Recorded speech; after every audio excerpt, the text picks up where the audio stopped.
démocratique et c'est une crise européenne. Pour la première fois, nous parlons ici du sapin, mais aussi je vais parler de ce qui se passe. Nous avons un parti en Belgique qui se réclame pour la première fois en Europe ouvertement de la charia. C'est quelque chose d'extrêmement grave. Savez-vous ce qu'est la charia? Beaucoup de personnes ignorent ce qu'est la charia. Ces responsables disent nous sommes des démocrates et nous voulons la charia. Mais il faut savoir ce que représente la charia. La charia, c'est une loi qui légitime la violence. C'est une loi qui légitime le viol conjugal. C'est une loi qui légitime l'esclavage. Il faut le savoir, l'esclavage est légal selon les règles de la charia. C'est une loi qui légitime l'assassinat des femmes pour raison d'adultère.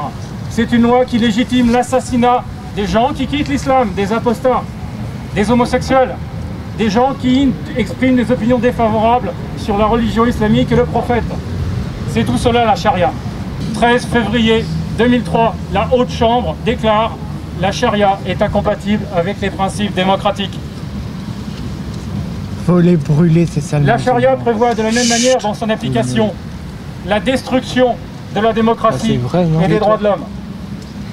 C'est une première en Europe et un élément extrêmement inquiétant dans la politique européenne que des partis se réclamant de l'instauration de la charia, qui est un système antidémocratique et détruisant les droits de l'homme, puissent intégrer le fonctionnement de la démocratie. C'est-à-dire qu'il y ait des élus nous apparaît déjà illégal au sens premier du terme, dans le sens où, comme je l'expliquais tout à l'heure dans la manifestation, l'article 17 de la Convention européenne des droits de l'homme interdit l'abus de droit, et c'est-à-dire d'utiliser le fonctionnement démocratique pour détruire la démocratie. Et c'est ce qui est en train de se passer manifestement. Quand vous voyez qu'un parti comme Parti Al Islam qui débouche à Anderlecht ou Molenbeek pour la première fois obtient d'entrée de jeu 5% des voix, donc sans vraiment beaucoup de candidats, sans programme particulier si ce n'est le Coran sous le bras, et nous dire franco, ça il faut reconnaître qu'ils sont cash, ils n'hésitent pas, ils ne masquent pas leur programme, dire qu'à terme c'est l'instauration de la charia, donc qui est un système juridique pour nous rien à voir avec nos valeurs, qui a été déclaré d'ailleurs par la Cour européenne des droits de l'homme comme incompatible avec nos valeurs. Il est clair que nous pensons que c'est une tendance extrêmement dangereuse. Alors on est bien conscient que nombre de musulmans ne se retrouvent pas là-dedans, soyons clairs, d'accord.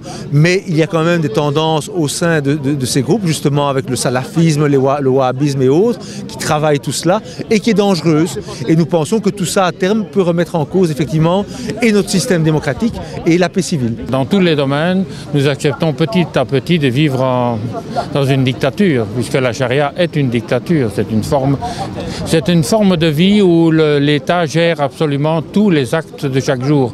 Et ce n'est pas du tout ce que nous voulons. Nous défendons au contraire les libertés individuelles. Moi je suis partisan de rassembler tout le monde. Et franchement, je ne vais pas dire que je vendrai mon âme au diable, mais écoutez, moi je suis prêt à... Je ne fais pas de politique, mais moi je veux bien m'allier à l'extrême droite, à la droite, au centre droite, à l'extrême du milieu, à la gauche, au centre gauche. À partir du moment où je ne m'allie pas avec des gens qui sont plus dangereux que les islamistes.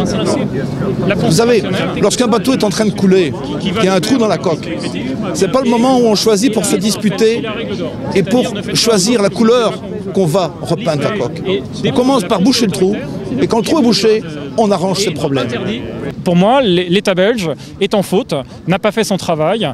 Le parti islam n'est pas légal, d'après les déclarations, ne serait-ce que d'après les déclarations de leurs représentants. Le programme n'est pas possible. Le programme n'est pas possible. Il y a tout qui part en vrille.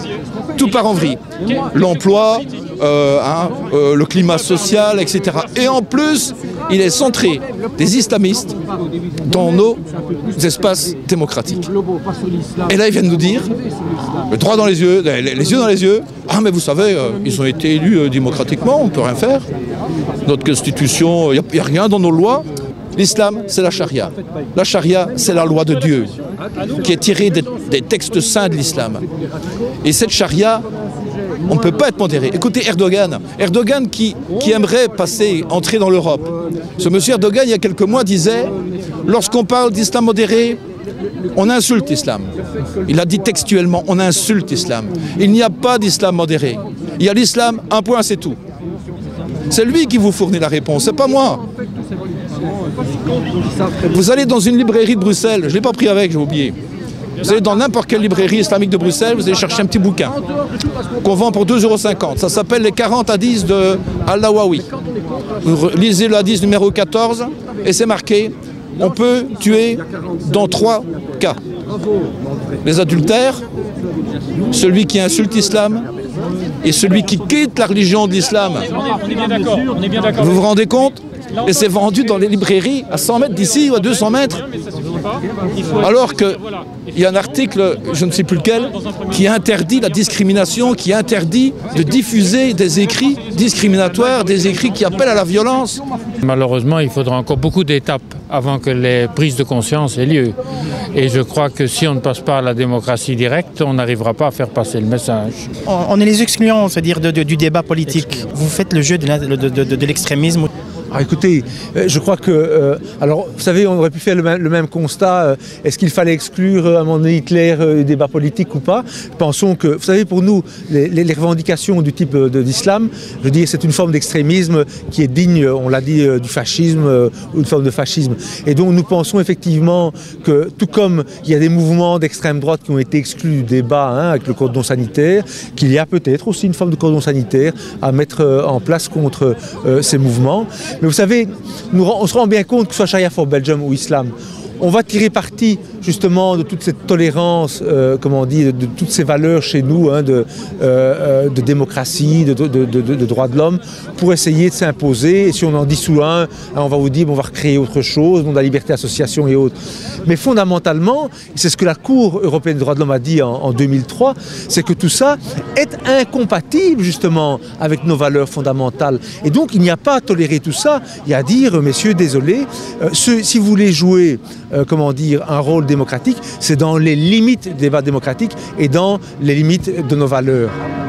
Pourtant, au sein de votre parti politique, j'ai déjà entendu que vous étiez pour la peine de mort. Pourtant, la peine de mort est quand même rejetée par la Cour des droits de l'homme. Alors, attendez, j'ai dit, pour être très clair par rapport, alors, entre avoir éventuellement des convictions où effectivement la Convention européenne des droits de l'homme l'interdit, etc., et penser que dans certains cas la peine de mort c'est une chose, nous avons toujours dit très clairement, c'était fort différent. J'ai dit personnellement, je pensais que la peine de mort pouvait se justifier, mais que justement en Europe, parce qu'elle était contraire à des normes supérieures telles que la Convention européenne des droits de l'homme, elle ne faisait pas partie du programme du parti, nous n'avions pas de revendication. Donc j'avais personnellement le sentiment que ça pouvait se justifier, mais que, je veux dire, comme ça ne fait pas partie de notre socle commun de valeurs et de règles, ça ne fait pas partie du programme du parti. Je me fiche de la politique, mais il n'y a rien à faire. La lutte que nous menons, à un certain moment, des politiciens vont devoir la prendre en cours. Ils vont devoir prendre ça en main. Et je dirais à tout le monde de vous voyez. Et c'est ça que je voudrais. Je voudrais quand même qu'un parti soit suffisamment courageux, pas récupérer les voix, pas récupérer Noali ou l'ICLA que je représente également. Et puis après, basta quoi. Non, non, non, non, le faire sérieusement. On a voté pour eux, comme je l'ai dit quand même, c'est pour nous défendre. Mais moi, quand j'entends des gens qui viennent dire « Ah ben non, on n'a pas prévu », je trouve ça tout à fait normal. Ils sont payés pour faire un job et ils attendent que la catastrophe soit là pour dire « Ah ben non, on n'a pas prévu, c'est pas possible, voilà, terminé ». Non, ça ne peut pas marcher comme ça. Alors, le vivre ensemble, c'est tout simplement respecter les mêmes règles. Nous sommes dans des pays démocratiques, il faut respecter les règles démocratiques. Quelqu'un qui réclame l'instauration de la charia ne respecte pas ces règles démocratiques. Et en tant que tel, le mouvement, je pense, est illégal. Très sérieusement, je pense que ce mouvement est illégal. Et de mon point de vue, mais là, il faudrait que ça soit vérifié par les autorités, il faudrait faire une enquête, tout simplement se renseigner sur ce que c'est que la charia. Je pense que le parti islam surfe sur une ignorance de ce qu'est la charia des occidentaux et des autorités. Parce que j'ai lu des déclarations des représentants qui disent « Je suis un démocrate, mais j'adhère au fonctionnement de la charia ». Ce n'est pas possible. Je veux dire, soit vous êtes un démocrate, soit vous fonctionnez selon les règles de la charia. Vous ne pouvez pas avoir les deux, c'est tout simplement impossible. L'arbre de Noël, effectivement, est d'abord un symbole chrétien. Dans le monde entier, c'est le symbole de la naissance du Christ et de la paix dans le monde.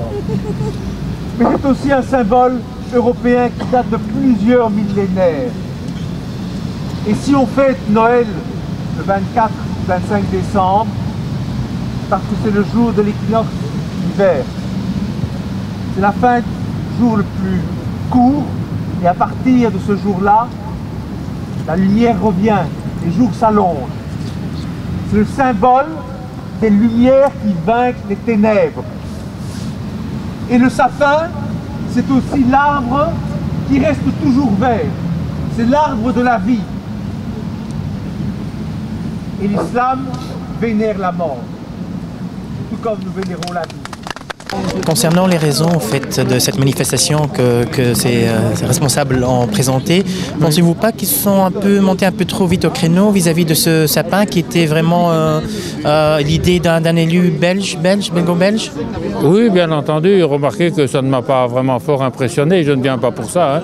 Je viens réellement pour la charia. Je ne viens vraiment pas du tout pour le sapin en ce qui me concerne. J'ai porté une branche pour qu'on se reconnaisse, quoi. Oui, mais ce n'est pas ça l'idée, c'est pas ça le principal. Hein. Le principal, c'est effectivement la menace de dictature qui est sous nos têtes. Je ne suis pas très concerné par cette affaire-là. En plus, d'après ce que j'ai compris, il y a un sapin électronique, une sculpture lumineuse qui représente un sapin. Enfin, le sapin est accessoire. Dans cette affaire-là, mon intervention, moi, avait vraiment pour cœur l'arrivée dans la vie démocratique de Belgique d'un parti politique se réclamant de la charia. Ce qui pose un problème extrêmement important, et je pense que là, qu'il n'y ait pas de débat à ce sujet-là dans la société belge est un énorme problème et en quelque chose d'absolument incompréhensible. Nous sommes aujourd'hui ici pour dénoncer ce que d'aucuns prétendent ne pas voir ou prétendent négliger. Le changement volontaire de nos traditions. Ça commence par des sapins que l'on retire. Cela se poursuit par des attaques sans cesse en expliquant qu'il faut changer les noms des congés. Vous observerez que dans le même temps, on nous propose d'ajouter des congés islamiques. C'est dire que la démarche n'est pas anodine.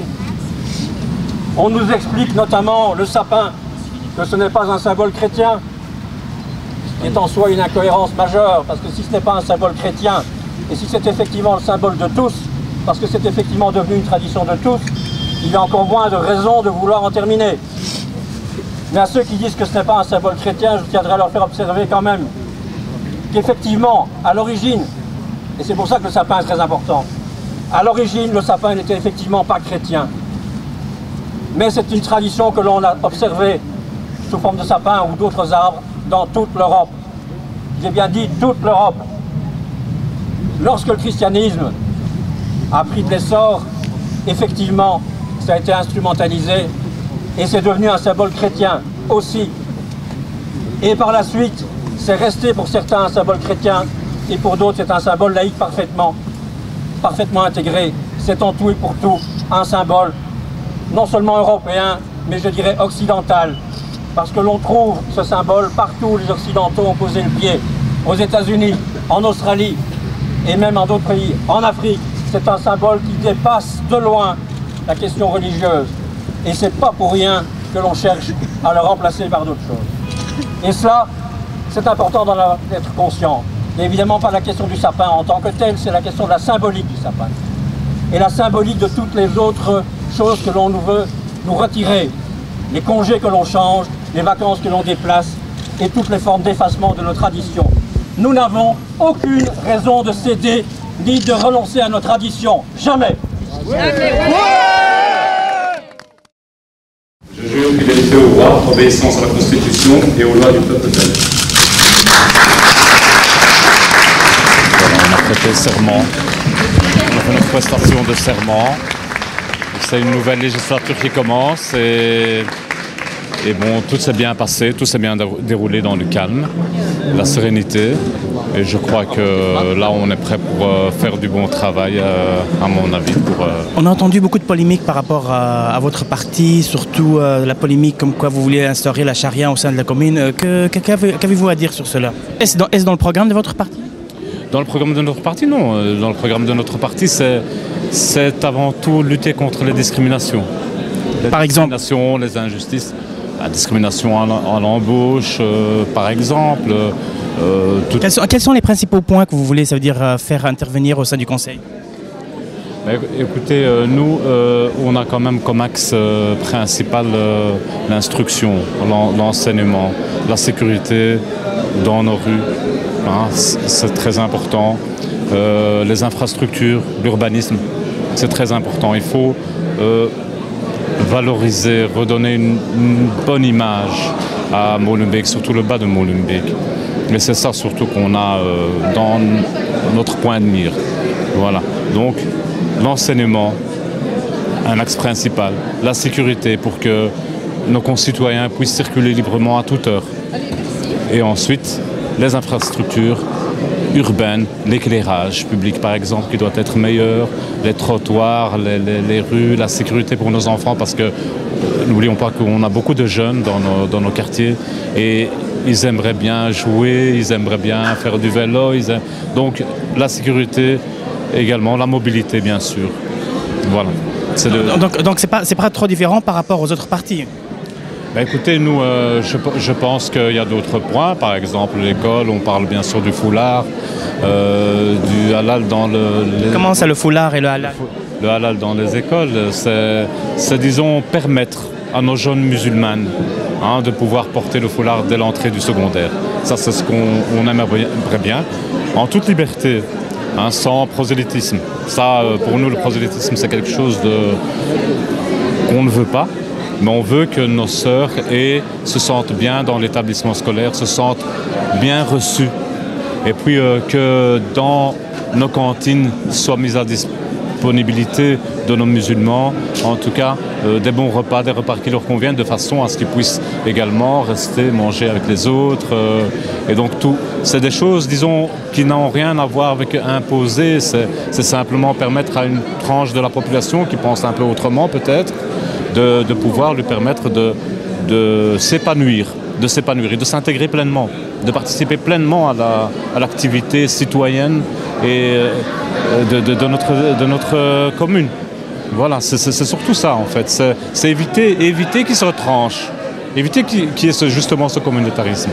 Et c'est en fait en essayant de les sortir de cette seconde zone dans laquelle ils sont toujours, où parce qu'actuellement, bien sûr, sous couverture laïque, c'est surtout l'athée qui impose ses opinions et ce point de vue. Et c'est ce qu'on ne veut pas. On veut que l'athée ait son mot à dire. Bien sûr, il est libre de ses opinions, mais aussi que le religieux en général, en particulier les musulmans, puissent également s'épanouir et vivre librement. C'est ça, en fait. On veut quelque chose de neutre, une vraie neutralité. Et c'est ça qu'on veut dans les établissements scolaires. Et bien sûr, aussi à l'embauche, on ne veut pas qu'il y ait de discrimination à l'embauche. Si une jeune fille vient avec un foulard, avec des diplômes, eh bien qu'on regarde ses compétences. C'est ça qu'on veut, qu'on regarde ses compétences et pas qu'on regarde son apparence. Dans ce cas-là, on discriminerait, il y a les gens de couleur, il y a les handicapés, il y a parfois même des faciès qui ne plairaient pas à l'employeur. Non, ça, on veut mettre fin à ce genre de discrimination. Et vous pensez que la majorité ici va vous aider dans cela? J'espère, je souhaite. Je crois que ce seraient des propositions raisonnables et motivées. Et motivées, bien sûr, et alors on verra. Je pense qu'il y a des idéologies, évidemment, parce que certaines personnes ont des idéologies et puis il y a des états-majors de partis, mais je pense que les gens, les conseils communaux en général, je pense qu'ils sont quand même pour un peu plus d'ouverture. Voilà. On a remarqué que vous n'avez pas suivi l'opposition en fait, dans certains votes et que vous vous êtes abstenu. Je m'abstiens parce que moi je ne suis ni de gauche ni de droite. Donc nous on a notre opinion personnelle. On n'a pas d'état-major, on ne suit pas des consignes de vote. On est dans la lignée on va soutenir toutes les propositions qui sont favorables, qui s'inscrivent dans la lutte contre les discriminations, les injustices. On va soutenir toutes ces propositions-là et on votera contre et donc vous pensez tout ce que je représente, bien sûr. Et vous ne pensez pas vous mettre un peu isolé comme ça? Non, je pense que là, bon, c'est évidemment c'est une entrée en fonction, mais je crois que quand il y a des propositions, des motions, je pense qu'il y a des gens qui à ce moment-là adhéreront ou voteront pour ou contre nos propositions. Et c'est pas une question d'isolation. Que pensez-vous de certains partis comme le Parti populaire qui vous considèrent comme anticonstitutionnels? Je pense qu'on est dans le domaine de la libre expression. Il peut dire, tout parti peut dire ce qu'il veut, peut exprimer ses opinions. Et je pense que non, nous on n'est pas là anticonstitutionnel. La preuve, j'ai prêté serment. Donc c'est dans le respect de la Constitution qu'on travaille. Donc la Constitution nous donne toutes les prérogatives, toutes les libertés et tous les droits à nous croyants comme aux athées. Et donc c'est en fait en fonction de ça qu'on travaille. Voilà. Et dernière question, pourquoi avez-vous appelé votre parti Islam? Est-ce un appel du pied à un vote musulman ou c'est par pure provocation? Parce que nous, je pense que l'islam, c'est notre religion, c'est nos convictions. Et on ne s'en cache pas, c'est l'islam. Voilà. Et à partir de là, c'est d'abord nous-mêmes. Et puis, bon, tous les musulmans qui s'y retrouvent peuvent voter pour nous et voilà, et nous soutenir. Donc, et les non-musulmans? Les non-musulmans également. Attention, parce que nous, on porte des valeurs universelles. Ce n'est pas parce qu'on les appelle islam, c'est des valeurs universelles. C'est les injustices, c'est les discriminations. Tout le monde est atteint à quelque niveau que ce soit. Et puis le pauvre ou le faible, c'est surtout... Donc tout le monde peut se retrouver à un moment pauvre, à un moment faible, à un moment discriminé, à un moment sous forme d'une injustice. Et c'est avant tout ça. Nous, on ne veut pas de politique de privilège. Pas de privilège, pas une classe par rapport à une autre. Tout le monde doit se retrouver dans ce qu'on dit, que ce soit de n'importe quel bord. L'islam est universel, en fait. Donc vous êtes prêt, ça veut dire, à aider même, par exemple, les gens pour des repas cachers ou bien pour des repas végétariens ou toute autre chose? Tout à fait. Nous, on respecte la conviction de toutes les personnes.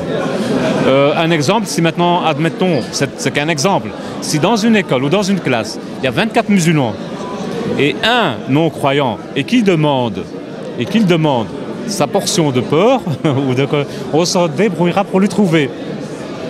Voilà, on va faire tout pour qu'il l'ait. C'est nos convictions. Nous sommes pour une véritable laïcité, en fait, dans le sens moderne, où chacun a le droit d'exprimer ses opinions. L'apparence n'a pas d'importance, c'est le fond qui est important. Et c'est ça qu'on veut. On veut que les gens cessent de juger les autres sur les apparences. Une première ici, c'est l'élection en fait d'un parti islam ici. Qu'en pensez-vous? Mais c'est un parti, pour moi c'est un parti extrémiste, mais c'est un parti qui a un élu et donc qui va siéger au conseil communal et moi je n'ai pas d'a priori, on verra la manière dont il se comportera. On a entendu une polémique comme quoi il voulait instaurer la charia et que c'était anticonstitutionnel. Qu'en pensez-vous? Oui, absolument. Si ce représentant du parti islam vient avec des positions qui sont inconciliables avec les lois et la constitution belge, évidemment que moi en tant que présidente de cette assemblée, je devrais mettre de l'ordre, mais je pense que les choses ne se passeront pas de cette manière. Et puis il y a la communication qui se fait à l'extérieur et puis il y a les prises de parole qui se font ici au conseil communal et voilà, les choses se passeront de façon, à mon sens, correcte entre les conseillers communaux et les échevins et la majorité. Mais il a été élu démocratiquement. Il a prêté serment en rappelant qu'il respectait non seulement, qu'il jurait fidélité au roi, mais aussi à la Constitution et aux lois du peuple belge. Donc c'est un conseil communal comme tous les autres. Maintenant, c'est à lui à montrer qu'il va fonctionner comme tous les autres. Et moi, les gens qui font des procès d'intention, qui commencent à diffuser des informations en essayant de les diaboliser, je dis attention, nous avons d'autres formations politiques qui ont franchi la ligne rouge et j'ai entendu très peu de voix s'élever pour les dénoncer. Par contre, ici, ce sont des nouveaux et on ne les a jamais entendus jusqu'à présent prendre des positions qui sont contraires à la loi, ou contraires aux lois du pays dans lequel on vit. Donc, on connaît le Parti populaire, on connaît leur fonds de commerce. C'est l'islamophobie en permanence et souvent utiliser ce genre d'argument pour pouvoir stigmatiser les musulmans. Donc je suis quand même désolé de vous dire que je n'approuve pas du tout leur méthode. C'est un parti pour moi qui est assimilé à un parti d'extrême droite et donc il faut le traiter comme tel. L'islam est un nouveau parti qui a fait élire des gens de manière démocratique. Ils ont participé au suffrage universel. Donc s'ils respectent les règles du jeu, il n'y a pas de raison qu'on les diabolise. Et je crois que c'est le nom du parti qui pose problème pour certains. le fait qu'il se soit accaparé d'un nom qui représente une religion, une communauté. Et donc ça montre aussi que derrière certaines idées qui sont véhiculées dans l'opinion publique se cachent des positionnements islamophobes. Moi je fais partie des gens qui sont convaincus que nous devons tous travailler ensemble sans mettre des frontières au niveau des origines, au niveau de la religion. Donc si le parti islam participe dans le cadre d'une réflexion, d'une action dans l'intérêt de la population, il faut le traiter comme n'importe quel autre parti.